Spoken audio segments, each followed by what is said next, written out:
읽어갑니다.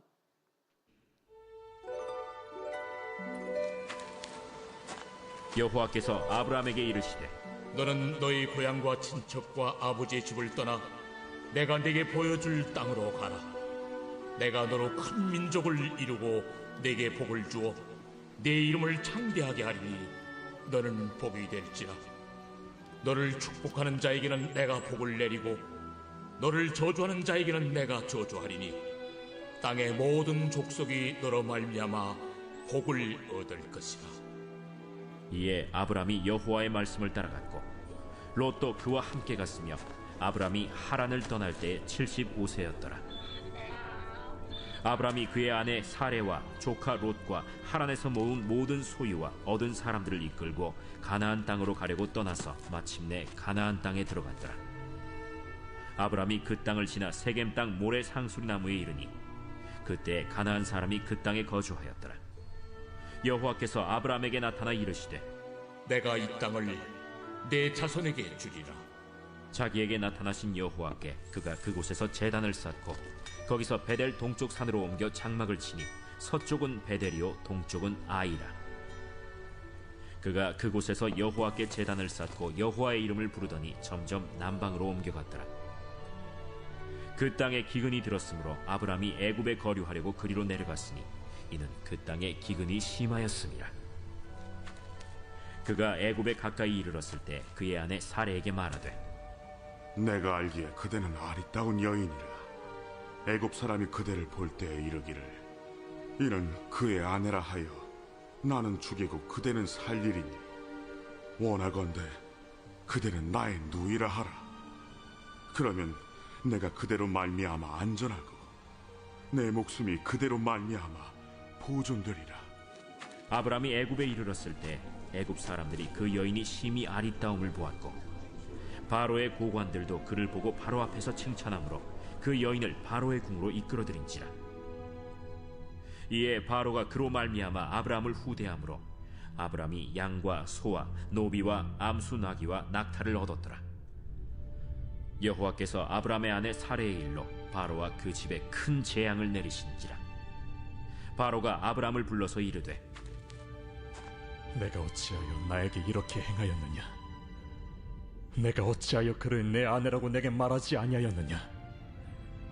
내가 어찌 그를 누이라 하여 내가 그를 데려다가 아내를 삼게 하였느냐? 내 아내가 여기 있으니 이제 데려가라. 바로가 사람들에게 그의 일을 명하매 그들이 그와 함께 그의 아내와 그의 모든 소유를 보내었더라. 아멘. 오늘도 이 말씀을 통해 하나님께서 저와 여러분에게 귀한 은혜 주시기를 간절히 소망합니다. 오늘 우리가 함께 읽은 이 본문 너무너무 유명한 사건이 등장하죠. 드디어 하나님께서 아브람을 부르셨습니다. 그리고 그를 부르신 것뿐만 아니라 하나님께서 그를 축복하시는데 너무너무 놀라운 축복과 함께 언약을 맺으시더라는 것이죠. 그 언약의 내용을 보니까 2절에 이렇게 나옵니다. 내가 너로 큰 민족을 이루고 네게 복을 주어 네 이름을 창대하게 하리니 너는 복이 될지라. 아멘. 읽기만 해도 참 기분이 좋아지는 말씀이 아닌가 싶습니다. 너는 복이 될지라. 오늘 이 새벽에 이렇게 시간과 자리를 구별하여 하나님 앞에 나온 여러분들에게 하나님께서 이 말씀을 해주시면 너무 좋겠다 하는 생각이 간절히 들었습니다. 너는 복이 될지라. 아멘 하신 분만 받으실 줄로 믿습니다 라고 말씀드리면 안 되고요. 그거는 제가 잘못하는 거고, 하나님의 진심은 여러분 한 분 한 분에게 분명히 이렇게 말씀하시리라 믿습니다. 너는 복이 될지라. 하나님이 주시는 놀라운 은혜와 복을 평생 누려가시는 여러분들이 되기를 간절히 축원합니다. 자, 그런데 너무너무 놀라운 사실이 있습니다. 그리고 이것이 우리들에게 큰 소망을 주는 것이 있습니다. 성경 어디를 뒤져봐도 아브람이 그런 축복의 언약의 주인공이 될 만한 자격이 있다라는 기록이 없습니다. 여러분 한번 성경을 찾아보십시오. 아브라함의 출신이 예를 들어서 뭐 특별했다든지 뭐 신의 아들이었다든지 아니면 공부를 잘했다든지 좋은 대학을 나왔다든지 능력이 출중하다든지 뭔가 나라를 구했다든지 어떤 뭐 조건이 있어야 되는데 여러분 그런 조건이 전혀 없습니다. 그냥 단지 우리가 아는 것은 하나님이 그에게 그러한 축복의 언약을 맺으셨다는 것이죠. 여러분 이것이 우리의 상식이나 지식이나 경험으로 이해가 되나요? 우리들은 늘 무엇을 하려면 우리들의 자격을 증명해야 되는 시대를 살아가고 있는데 아니요, 하나님은 그렇게 하시지 않더라고요. 성경의 모든 역사를 살펴볼 때 이것을 어떤 이유로 찾을 수 있는가? 답은 오로지 하나입니다. 여러분, 전적인 하나님의 택하심의 은혜입니다. 아브라함의 능력이 아닙니다. 전적인 하나님의 택하심의 은혜입니다. 아브라함은 그러한 은혜의 주인공이 된 겁니다. 그런데 저와 여러분도 다르지 않다는 사실입니다. 저 수많은 사람들 가운데 하나님께서 왜 나를 구별하여 나에게 믿음을 선물로 주셔서 이 시대에 하나님의 백성으로 하나님의 자녀로 살아가게 하는가? 여러분 답은 하나라고 제가 분명히 말씀드렸죠. 답이 뭐라고요? 하나님의 전적인 택하심의 은혜. 저와 여러분이 그러한 은혜의 주인공인 줄로 믿습니다. 그렇기 때문에 아브라함과 우리의 입장이 전혀 다르지를 않아요. 그렇다고 한다면 오늘 이 말씀을 통해서 주시는 은혜가 오늘 이 새벽에 나와 이 말씀을 듣는 여러분에게도 동일하게 임하셨고 임하고 계시고 앞으로도 임할 은혜인 것을 여러분들이 믿고 오늘 말씀을 들으시기를 간절히 소망합니다. 여러분 오늘 이 본문에는요 하나님께서 아브라함을 부르시고 언약을 맺으신 사건 말고도 또 하나의 사건이 등장합니다. 후반부에 보면 이 아브라함과 그 일족이 애굽에 내려가서 겪은 이 일이 나와요. 오늘 말씀의 이 주제는 제가 이 사건에서 뽑았습니다. 어떤 일이었는가? 일단 상황을 좀 우리들이 살펴보면요. 이 아브라함과 그 일족이 가나안 땅에 입성했습니다. 그런데 문제는 무엇입니까? 그들이 맞닥뜨린 현실은 기근이었다는 것이죠. 여러분, 우리가 상식적으로 생각할 때 축복받으면 다 잘 돼야 될 것 같잖아요. 그렇죠? 하나님 믿으면 잘 살아야 될 것 같잖아요. 근데요, 성경 역사를 보니까 어디에도 그렇지 않더라는 것이죠. 예수 믿으면 잘 살아야 된다. 성경 어디에 나와 있나요? 여러분 한번 그 증거를 좀 저한테 가져오시면 제가 여러분을 인정해 드리겠습니다. 근데 우리는 이상한 철학에 사로잡혀 있어요. 예수 믿으면 잘 살아야 되는 거 아니야? 아니요. 성경의 많은 인물들은 그렇지 않았습니다. 근데 문제는 무엇인가? 오늘 아브라함과 그 가족이 당한 상황은 기근입니다. 사막이 아닙니다. 기근이에요. 기근은 지나갑니다. 하나님이 우리들에게 바라고 원하시는 모습은 그 기근을 믿음으로 잘 버티고 견뎌서 하나님의 은혜를 체험하며 그분의 도우심을 경험하며 살아가기를 원하는데 아브람도요 우리랑 똑같은 성정의 사람이었는지라 그도 이성적으로 판단합니다. 어떤 판단을 내립니까? 기근을 피해야 되겠구나. 왜? 나만 있는 게 아니라 내 처자식도 있죠. 또 일꾼들도 있죠. 가축들도 있었겠죠. 다 먹여 살려야 되잖아요. 그러니까 가장이 내릴 수 있는 합리적인 결정이 뭐예요? 기근을 피해 다른 땅으로 옮겨가는 겁니다. 그래서 오늘 본문에 보니까 아브라함이요 점점 남방으로 이동하다가 어디까지 가냐 하면 하나님을 전혀 인정하지 않는 애굽 땅으로 들어가게 됩니다. 그런데 당시의 이 애굽 문화가 참 문란하고 폭력적이었던 모양입니다. 아니 결혼을 해서 이미 남편이 있는 아내인데 오히려 아내의 외모가 출중하면 무슨 상황이 벌어진다고요? 남편을 죽이고 그 여인을 뺏는 문화가 당시의 문화였던 모양입니다. 그러다 보니 아브라함이요 거짓말을 시킵니다. 아내 사레에게 뭐라고 하죠? 우리는 부부 사이가 아니라 어떤 사이다? 온누이 사이다. 그 거짓말을 시킵니다. 그래서 당신도 살고 나도 살고 우리 다 같이 살아봅시다 했는데 이게 아브라함의 뜻대로 됐나요? 아닙니다. 오히려 아내 사레를 합법적으로 바로가 데려갈 명분만 주고 말았습니다. 근데 좀 이해가 안 될 뻔했는데 오늘 이 새벽에 여러분들을 보니까 좀 이해가 됩니다. 이때 당시에 그 살해의 나이가, 이분의 연세가 그래도 최소 60대 중반, 70 가까이 아마 되셨을 것 같은데, 얼마나 아리따우셨으면 그 연세의 여인의 이 외모가 그 지역에 소문이 나서요. 이 바로, 여러분 바로가 뭔지 아시죠? 파라오, 애굽의 파라오입니다. 그거를 우리 성경식으로 바꿔서 바로라고 하는 건데, 이 바로의 신하들한테까지 소문이 나고, 이 신하들이 그 외모를 확인하고는 누구한테까지 소개를 해요? 파라오 왕에게까지 소개를 했던 것이죠. 그래서 합법적으로 데려갑니다. 왜? 아내가 아니라 오누이니까요. 자, 여기까지가 이 벌어진 배경입니다. 여러분, 이게 과연 믿음의 사람으로 행할 수 있는 일인가요? 근데 더 어안이 벙벙한 일이 벌어집니다. 이 일로 인하여 누군가가 하나님으로부터 벌을 받고 재앙을 받는데, 그게 누구였는가? 거짓말하고 이 일을 꾸몄던 아브람과 사레가 아니라 누가 재앙을 받아요? 바로와 그 집안이 받습니다. 여러분, 이게 이해가 되세요? 우리들의 도덕적인 기준, 상식, 철학, 지식, 이런 기준에 의하면 누가 당장 제일 먼저 벌을 받아야 이게 옳습니까? 아브라함이죠. 사례죠.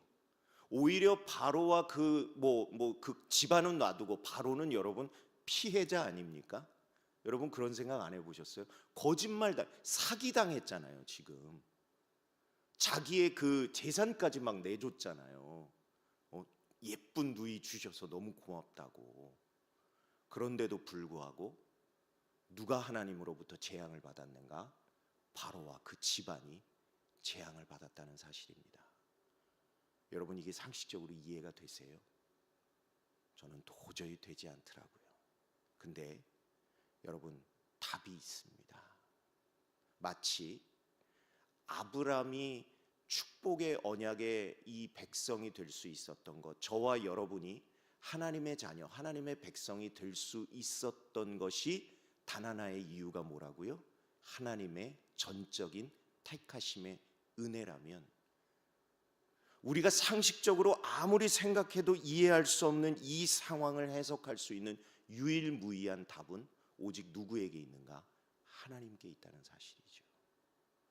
그 답은 무엇인가?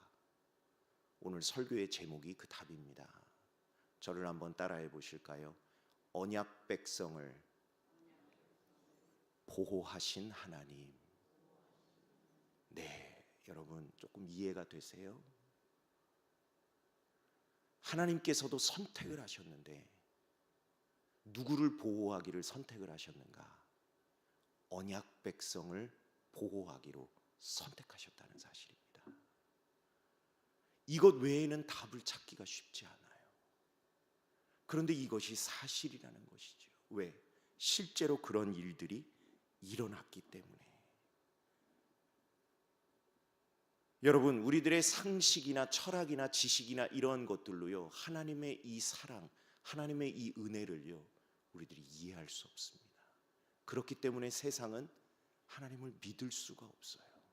그런데 저와 여러분은 왜 그것을 뛰어넘어 하나님을 믿는다고 고백할 수 있습니까? 하나님이 우리들에게 주신 믿음 덕분에 우리들은 하나님이 어떠한 분인가를 성령님의 조명하심을 통해서 우리들이 알고 깨닫고 믿고 또한 감사하게 되더라는 것이죠. 만약에 하나님께서 아브라함의 그러한 행동을 보시고 그에게 곧바로 징계를 내리시거나 넌 안 되겠다, 넌 그냥 이번 한 번으로 그냥 끝내자 하셨다면, 아브라함과 그 아내 사레가 이러한 위대한 믿음의 조상의 역사를 시작할 수 있었을까? 이어갈 수 있었을까? 여러분 한번 생각해 보십시오. 또한 아브라함과 사레를 버리시고 하나님께서 누군가 다른 사람을 택하셔서 야, 네가 대신 믿음의 조상이 되어야 되겠다 하고 시키셨는데, 그럼 그 사람은 끝까지 아무런 잘못이나 실수 없이 하나님의 뜻을 완전하게 이루어서 그가 믿음의 조상이 될 수 있었을까요? 아니요. 절대로 그럴 수 없습니다. 왜? 저와 여러분은 우리 자신을 스스로 잘 알기 때문에. 우리는 어떠한 존재입니까? 늘 실수합니다. 늘 실패해요. 왜? 죄덩어리잖아요. 여기 서 있는 저조차도 여러분이 저를 모르기 때문에 제가 이 자리에 서 있는 것이지, 하나님이 저를 아시는 것처럼 여러분들이 저를 아신다면 여러분 여기 앉아 계실 분 아무도 안 계세요. 왜? 저도 똑같이 죄덩어리이기 때문에 늘 넘어지고 실수하고 실패하고 하나님 앞에 엎드려 회개할 수밖에 없는 존재이거든요. 그러니까 사람을 생각하면, 인간을 생각하면요, 여러분 소망이 없어요. 방법도 없어요. 길도 없어요. 누가 우리의 구원자가 되겠어요? 예수 그리스도 외에는 아무런 인간은 우리들의 대안이 될 수가 없어요. 그렇기 때문에 답을 누구에게서 찾아야 할까요? 하나님. 그런데 그 하나님이 어떠한 결정을 내리시는가? 언약 백성을 보호해야겠다. 여러분, 만약에 반대로 생각해 보겠습니다. 자, 아브라함과 사레가 그렇게 애굽에 정착했어요. 사레가 애굽의 바로의 여인이 됩니다. 자식이라도 출산했다고 봅시다. 아브라함과 사레의 족보를 통해서 최후에는 누가 오시죠? 예수 그리스도. 메시아의 족보예요. 어떻게 그런 족보에서 메시아가 올 수 있겠습니까? 아예 끝이죠. 그런데 하나님이요, 그들을 버리지 않으십니다. 그리고 오히려 바로와 그 집안에 재앙을 내리시는데, 말씀에는 어떠한 재앙이었는지가 나오지 않습니다. 그런데 얼마나 확실한 재앙이었고 급속한 재앙이었고 효과적인 재앙이었는지요, 바로가 그 즉시 깨닫고 사례를 보냅니다. 그대로 보냅니다.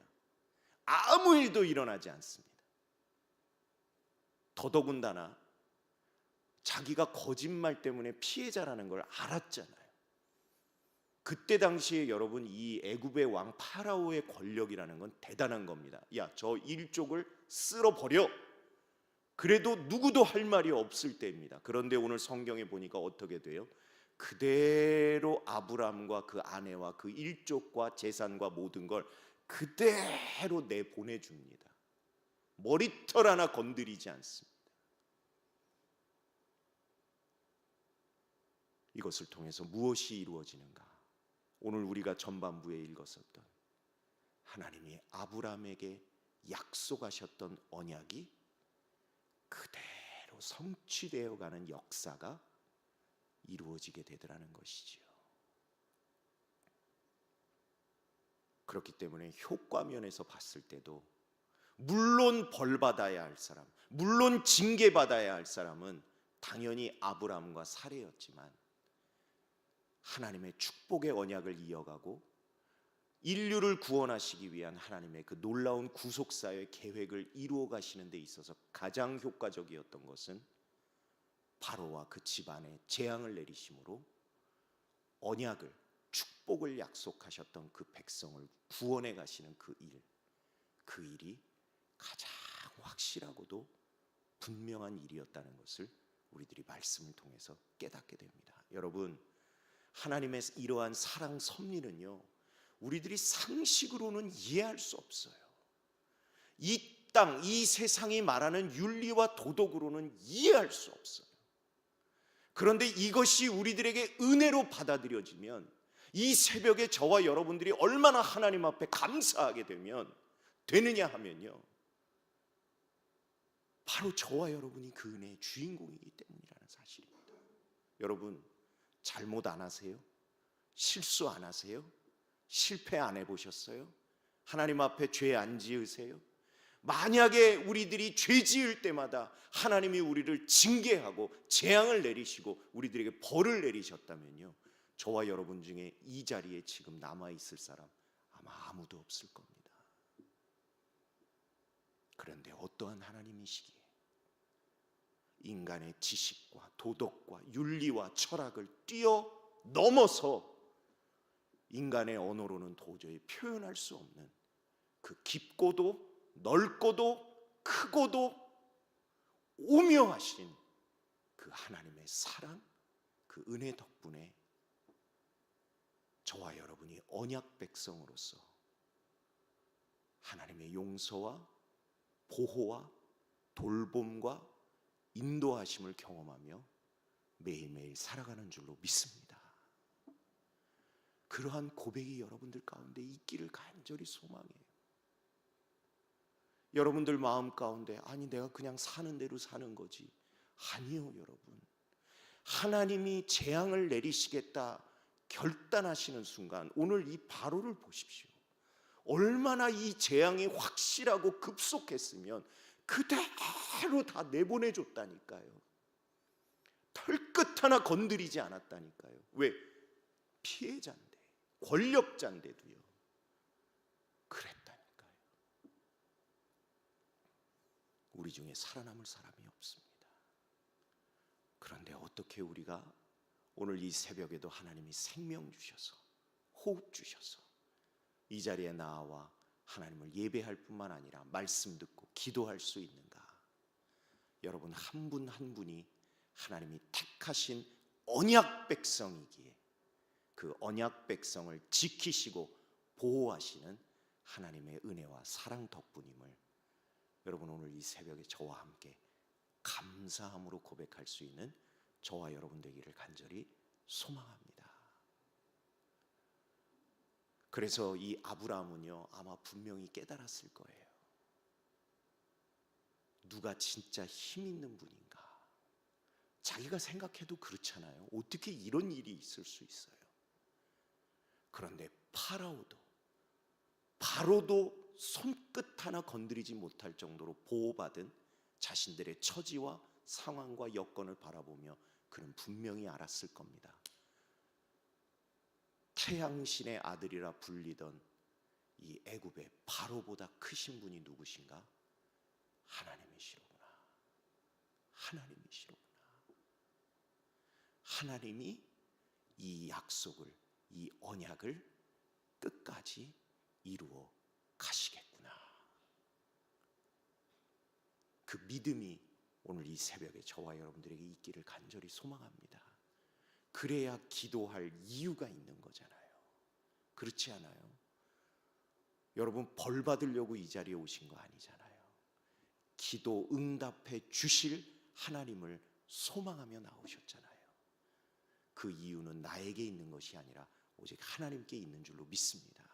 그리고 언약 백성을 보호하시는 하나님이 오늘 이 새벽에 여러분들 한 분 한 분의 기도 제목을 들으시고 보호하시되 오늘 말씀에서와 같이 상식을 뛰어넘어 머리털 끝 하나 상함없이 온전히 지켜주시고 돌보시고 인도하시는 하나님의 그 보호하심을 우리들이 삶에서 경험하게 될 줄로 믿습니다.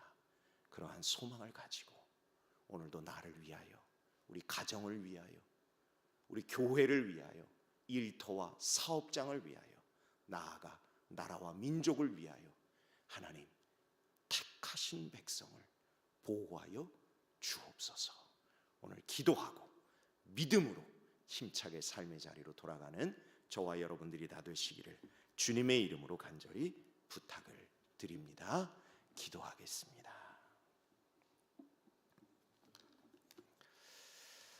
하나님 감사합니다.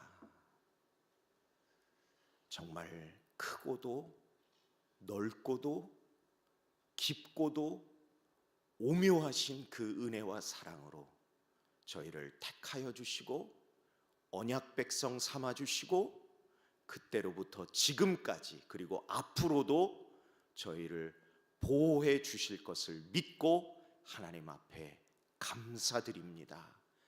언약 안에 있으니, 하나님 품 안에 있으니, 하나님 뜻 안에 있으니 끝까지 지켜 보호해 주실 줄로 믿습니다.